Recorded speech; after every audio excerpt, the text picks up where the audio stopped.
The possibility of Samantha Shapiro's rescue dog getting severely sick from COVID is her worst nightmare. Because she is much older, absolutely. I think she is a lot more susceptible to it. To ease the fear, she wants her staffy vaccinated. I would feel like so helpless and so defenseless knowing that possibly there was something that possibly could have saved her. A study from a university in the Netherlands is one of many that's found pets can contract the virus from their owners, but they can't pass it on. While most cases are mild, a clinic in the UK has seen animals developing heart inflammation. Reports of myocarditis, pericarditis, heart failure, respiratory failure. It can be lethal in pets. Dr. Sam Kovac leading the charge as vets call on the federal government to roll out a vaccine developed in Russia, used across Europe. But red tape, a hurdle bringing it to Australia. We could be up for $105,000 in filing fees and 18 months of waiting to actually get the vaccine here. Would you vaccinate your pet? Absolutely, why not? I absolutely would. Well, I don't want my pet to get sick. With a 7% uptick in pet ownership over 2 years of the pandemic, vets are concerned infections among dogs and cats could also increase. And it's only a matter of time before we see many pets getting infected in Australia. Angelique Opie, 7 News. If you test positive for COVID-19 and you have a pet, please try to avoid close contact with your pet. Don't be, kissing and getting up close and personal with your pet. This is not the first dog that has tested positive for tested positive for COVID.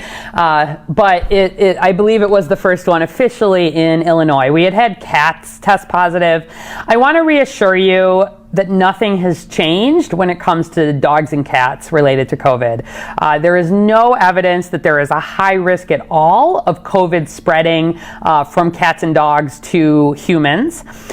And where we have seen dogs in particular, get infected with COVID, they tend to have very mild symptoms, cold-like symptoms, snuffles for a dog. For me, the concern about seeing COVID, not just in dogs and cats, but in animals in general, it tells us that there's what we call an animal reservoir for COVID-19. And that means that it's one of the most important things that makes it very unlikely that we would ever completely get rid of COVID. Because as long as there are animals that are able to have it,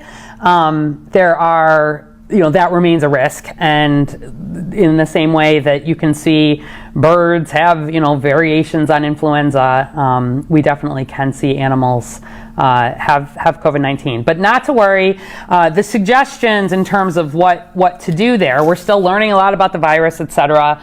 That when possible, if you test positive for COVID-19 and you have a pet, please try to avoid close contact with your pet. Don't be, kissing and getting up close and personal with your pet while you're positive for COVID.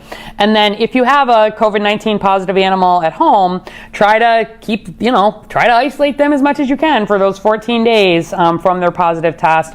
Do wear a mask if you've got a pet that has tested positive. And just like a human would do, that's not the best time to be sending your pet to the groomers or the doggy daycare, etc. And certainly, if you have a pet that you're concerned about their health, COVID or not, reach out to your veterinarian, please. And any veterinary clinics that want guidance on COVID-19 in companion animals or pets can reach out to the Chicago Department of Public Health. We will connect you with a veterinary, sort of a fellow veterinarian if you want to talk about that. So it's kind of like the surface is. Is it possible? It's possible. Is it likely? It is not likely. And I am not worried about a huge, very serious outbreak of COVID in dogs or cats here in Chicago or in Illinois. Could there be a vaccine for animals? Yeah, there could be. I think we would want to see that COVID was serious in animals and or playing a large role in sort of making humans seriously ill. One of the reasons why we have rabies vaccines, right, is that rabies is a really deadly human disease and can be a problem.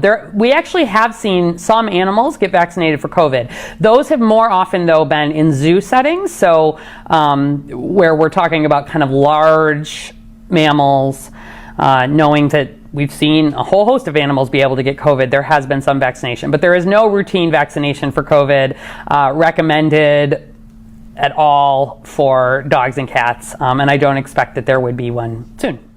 It makes